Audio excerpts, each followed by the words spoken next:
어머니 이제 연세도 있으시고 혼자 계시기 불안하니 요양원에 가시는 게 어떠세요? 이 말을 들었을 때 당신의 마음은 어떠셨나요?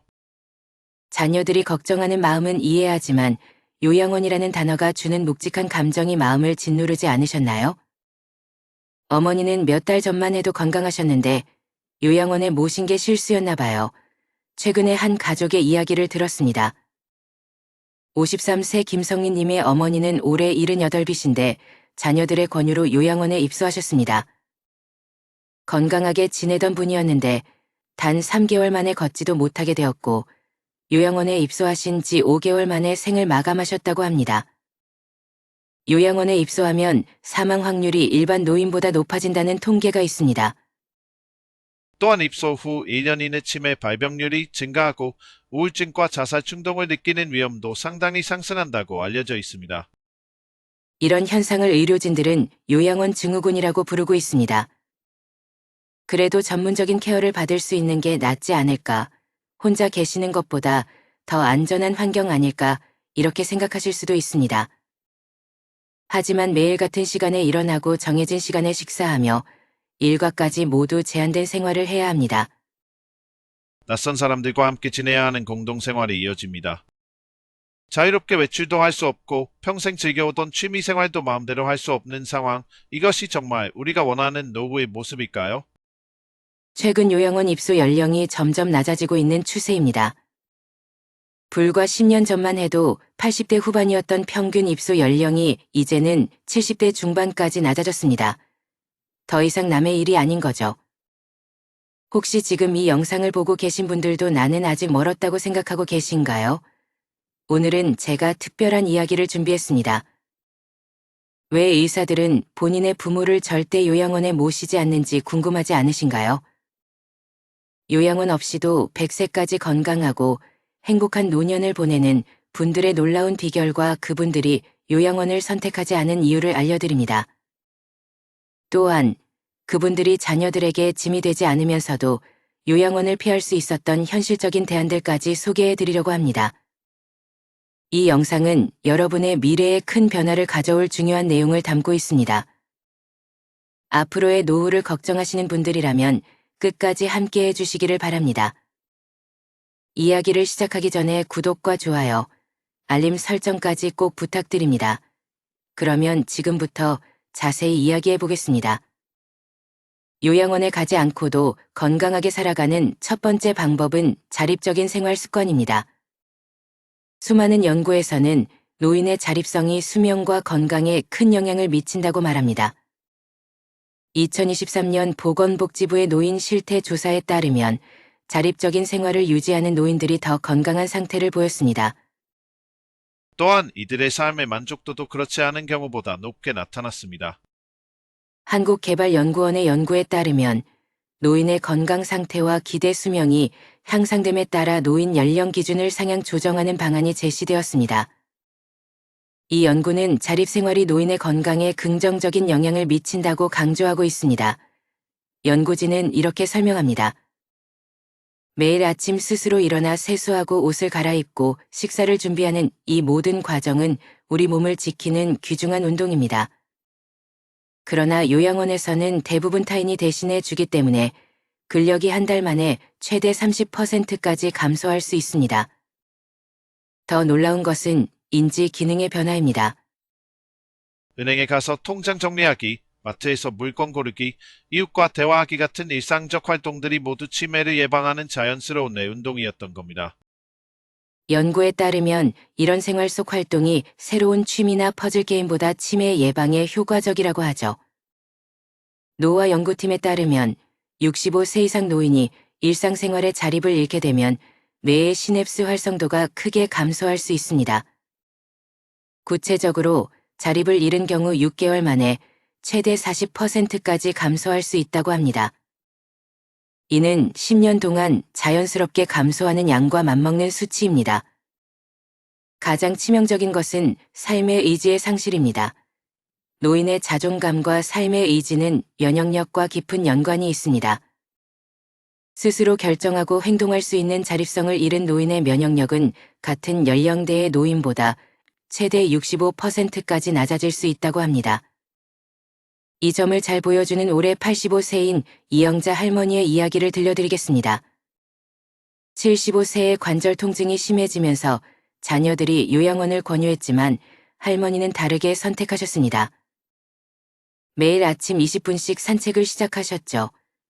처음에는 아파트 한 동 거리도 힘들었지만 포기하지 않고 계속 도전하셨습니다. 처음엔 무릎이 너무 아팠어요.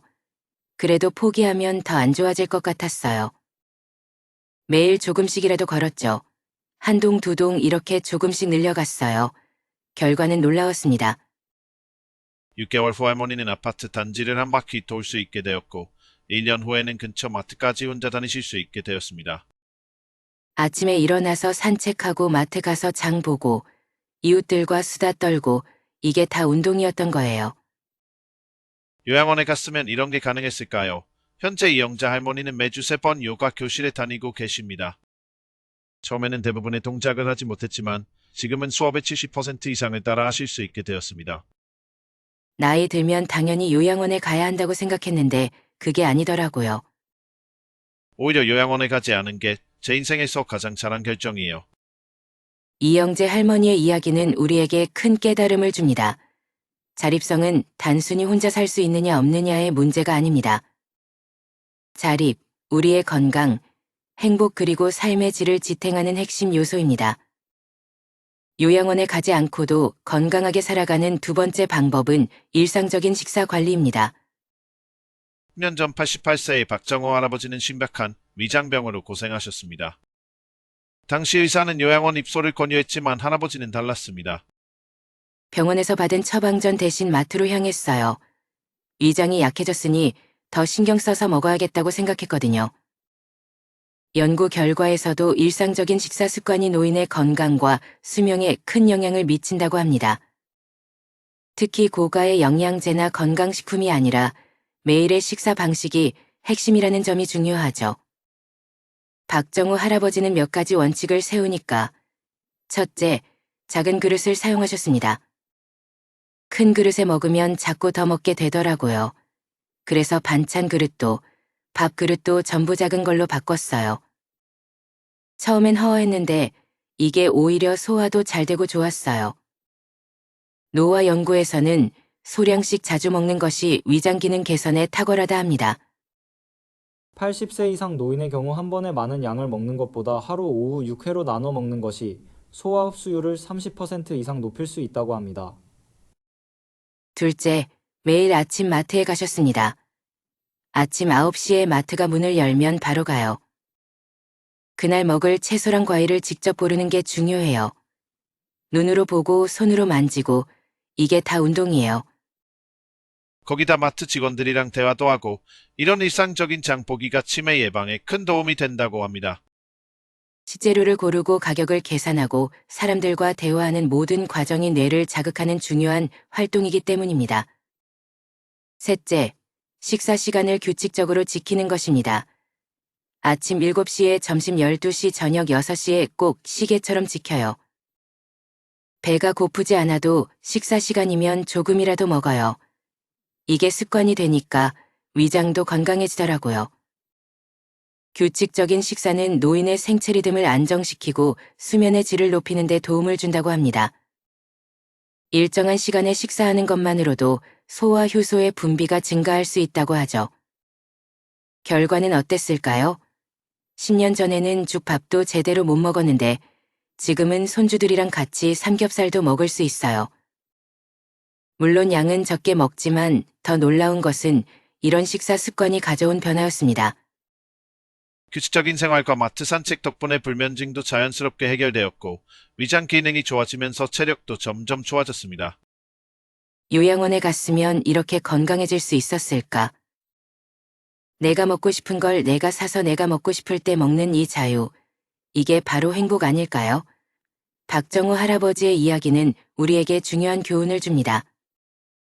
건강한 노후는 값비싼 영양제나 특별한 운동이 아니라 매일의 식사 습관에서 시작된다는 것입니다. 요양원에 가지 않고도 건강하게 살아가는 세 번째 방법은 이웃과의 관계 만들기입니다. 최근 노인 건강 연구에서 가장 주목받는 키워드가 있습니다. 바로 관계의 힘입니다. 사람과의 관계가 우리 삶에 미치는 힘은 예상보다 훨씬 크다고 하는데요. 하루 30분의 대화가 1시간의 유산소 운동만큼 우리 몸에 좋은 영향을 줄 수 있다고 합니다. 또한 이웃과 교류는 치매 발병 위험을 최대 48%까지 낮출 수 있다고 합니다. 83세 김순자 할머니는 5년 전 우울증으로 심각한 상태였습니다. 남편과 사별하고 혼자 지내면서 말할 사람이 없었죠. 자녀들은 요양원을 권했지만 할머니는 오히려 그곳에서 더 우울해질 것 같다고 생각하셨죠. 요양원에 가면 더 우울해질 것 같았어요. 거기 가면 나 같은 처지 사람들만 만날 텐데 난 좀 더 활기찬 사람들을 만나고 싶었거든요. 할머니가 선택한 방법은 단순했습니다. 매일 아침 집 앞 공원을 산책하기 시작한 것입니다. 처음에는 사람 없는 시간에 혼자 걸었어요. 그러다 점차 사람들과 마주치는 시간대로 산책을 바꿨죠. 어느 날 용기를 내서 먼저 인사했어요. 안녕하세요. 이 한마디가 제 인생을 바꿨습니다. 그렇게 시작된 아침 산책 모임은 이제 10명이 넘는 건강 동아리가 되었습니다. 처음에는 그저 인사만 나누다가 이제는 서로의 집에서 차도 마시고 김치도 나눠 먹어요. 송편 빚기를 잘하는 이웃이 있어서 지난 추석에 다 같이 모여서 송편도 만들었죠. 많은 연구에서 이런 이웃과의 교류가 가져오는 여러 건강 효과를 확인할 수 있습니다. 첫째, 웃음의 효과입니다. 하루에 5번 이상 웃는 것만으로도 면역력이 30% 이상 높아질 수 있다고 합니다. 김순자 할머니의 동아리는 하루에 수십 번을 웃는다고 하네요.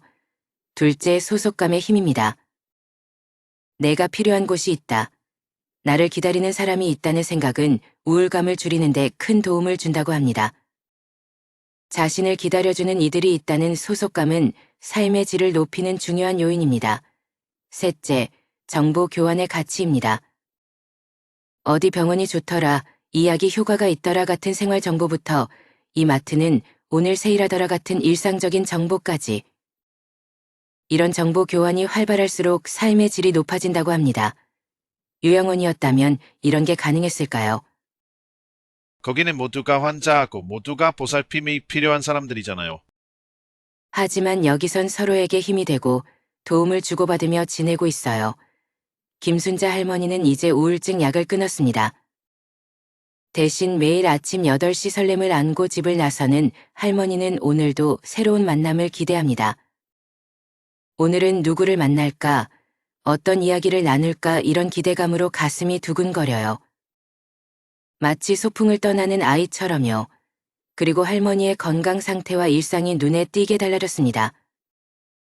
혈압이 안정되고 불면증이 개선되었으며 무엇보다 삶의 의욕이 되살아났습니다. 사람이 사람을 살리는구나 이제야 알았어요. 약이나 운동보다 더 중요한 게 바로 관계라는 걸. 건강한 노후를 위한 비결은 멀리 있지 않습니다. 옆 사람에게 마음을 열고 일상 속에서 소중한 관계를 쌓아가는 것, 우리 모두가 할 수 있는 일이죠. 요양원에 가지 않고도 건강하게 살아가는 네 번째 방법은 건강한 마음가짐입니다. 나이가 들어 건강을 지나치게 걱정하는 것이 오히려 건강을 악화시킬 수 있습니다. 같은 아파트에 사시는 78세 박영수 할머니와 79세 김미자 할머니 두 분 모두 2년 전 종합검진에서 같은 결과를 받으셨습니다. 폐 부위에 음영이 발견된 것이죠. 김미자 할머니는 그날 이후로 생활이 크게 달라졌습니다. 암이 아닐까 전이 되면 어쩌지. 이런 걱정 때문에 잠을 이루지 못했고 매달 병원을 찾아 검사를 받으셨습니다. 운동도 멈추고 외출도 줄였으며 모임에도 나가지 않으셨죠. 혹시라도 감기에 걸리면 안 되니까. 그렇게 1년을 보내면서 실제로 건강이 나빠지기 시작했습니다. 반면 박영수 할머니는 다른 마음가짐을 갖췄습니다. 80이 다 되어가는 나이에 작은 운명한 아이야. 괜찮아요. 평소처럼 아침 산책을 다녔고 일주일에 2번은 노래 교실에도 나갔습니다. 연구에 따르면 스트레스와 불안이 지속되면 면역력이 최대 60%까지 떨어질 수 있다고 합니다. 반대로 긍정적인 마음은 자연 치유력을 높이고 염증 수치를 낮추는 데 도움이 된다고 합니다. 2년이 지난 지금 두 분의 상태는 크게 달라졌습니다. 김미자 할머니는 불면증에 시달리고 우울증 약을 복용하고 계십니다. 폐의 음영은 그대로이지만 면역력이 떨어져 잔병 치레가 잦아졌고 근력도 약해져 혼자 장보기가 어려워졌습니다. 반면 박영수 할머니의 폐 음영은 오히려 줄어들었습니다. 의사 선생님이 놀라더라고요. 이 나이에 자연 치유가 된 게 신기하네요. 박영수 할머니는 이렇게 말씀하십니다. 나이 들면 몸이 조금씩 안 좋아지는 건 당연한 거예요. 내가 30대도 아닌데 완벽한 건강을 바라면 안 되죠. 적당히 즐겁게 사는 게 중요해요. 이러한 마음가짐의 차이는 두 분의 삶에 큰 변화를 가져왔습니다. 첫째, 실제 건강 상태의 차이를 볼 수 있습니다. 김미자 할머니는 계속되는 걱정으로 인해 몸과 마음이 지쳐가셨습니다.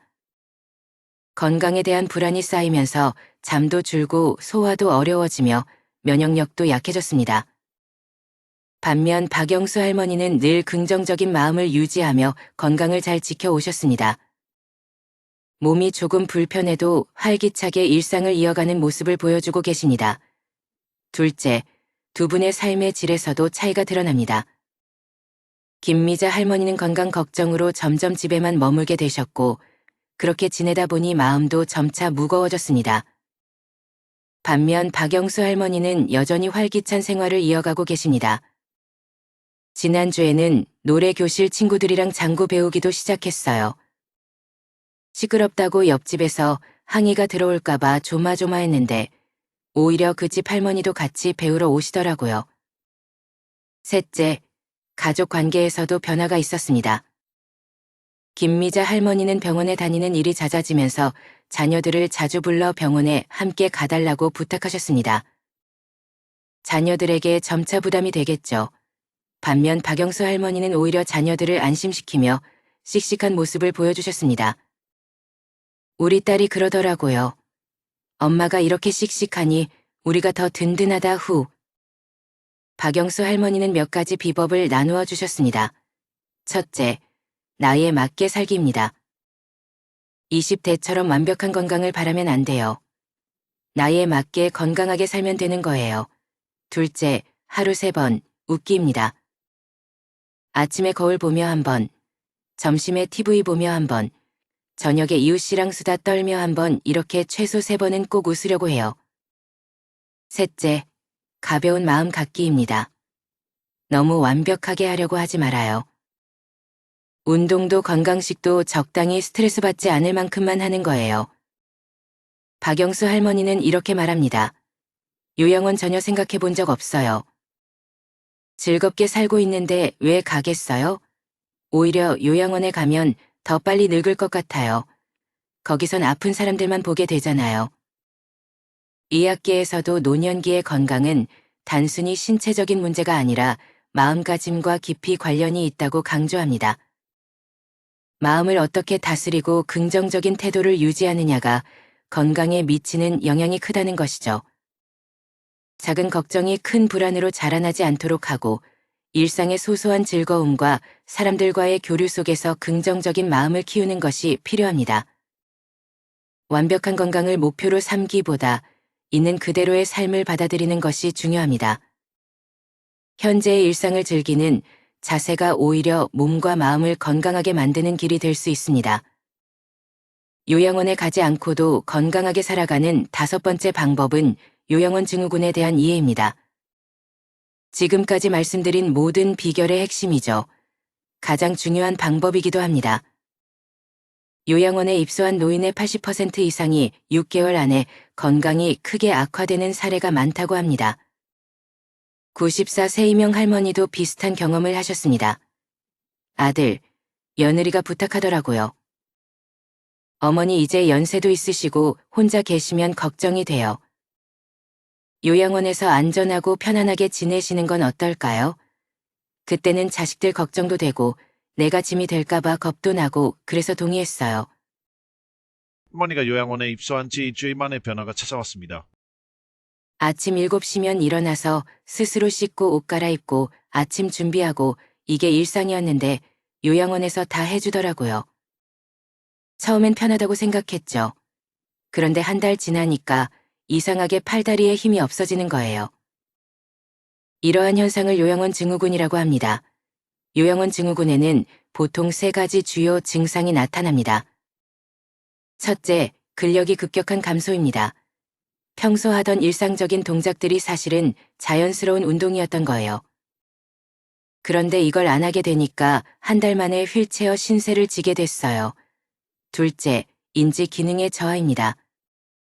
하루 종일 TV만 보고 있으니까 머리가 멍해지는 것 같았어요. 계산도 잘 안 되고 사람 이름도 자꾸 헷갈리고. 셋째, 우울증입니다. 내가 언제부터 이렇게 무기력해졌나 거울 보는 게 무서울 정도였어요. 약도 자꾸 늘어나고. 하지만 이명 할머니의 이야기는 여기서 끝나지 않았습니다. 3개월이 지났을 때 할머니는 큰 결심을 하십니다. 요양원을 나가겠다고 하신 것입니다. 더 이상은 안 되겠다 싶었어요. 이대로 가다가는 정말 누워서 생을 마감하겠구나. 그래서 아들한테 말했죠. 엄마가 아직은 할 수 있어. 한 번만 기회를 달라고. 처음에 자녀들은 반대했습니다. 그러나 할머니는 포기하지 않으셨습니다. 내가 제안을 했어요. 3개월만 기회를 달라. 그동안 내가 스스로 생활할 수 있다는 걸 보여주겠다. 만약 안 되면 그때 다시 요양원에 가겠다고. 이렇게 할머니의 새로운 도전이 시작되었습니다. 처음에는 힘들었습니다.